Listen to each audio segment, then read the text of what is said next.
Hello everyone, mga Tinderella. Medyo matagal na naman nga akong hindi nakapag-upload kasi nga busy ang inyong Tinderella. Ang daming nangyaring mga nakaraan, kabisihan. Hindi na ako nakakapag-edit at hindi na rin naman ako nakakapagluto sa umaga dahil late na rin ako nagigising.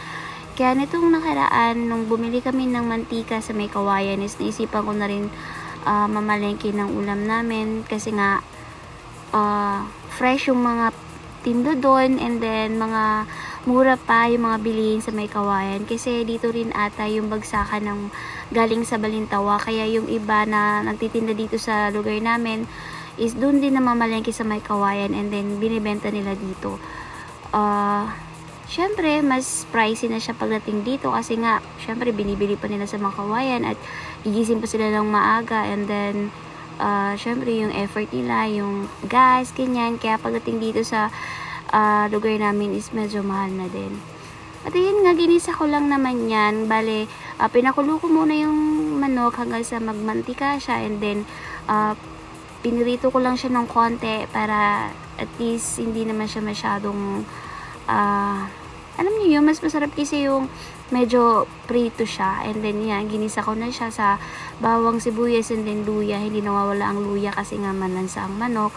And then after nga nating gisahin niya, nilagyan ko lang yan ng tubig. Medyo dinamihan ko yung tubig niya kasi masarap nga yung maraming sabaw.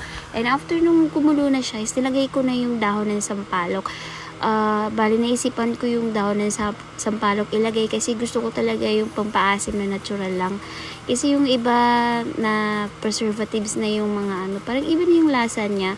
So, parang sobrang alat na hindi mo maintindihan. Kaya sabi ko mas okay yung ganitong luto na natural lang. Medyo mahal nga tong dahon ng sampalok kasi nga bihira lang to dito sa amin yung dahon ng sampalok, hindi katulad sa probinsya natin na kukuha lang tayo sa mga puno, ubra na.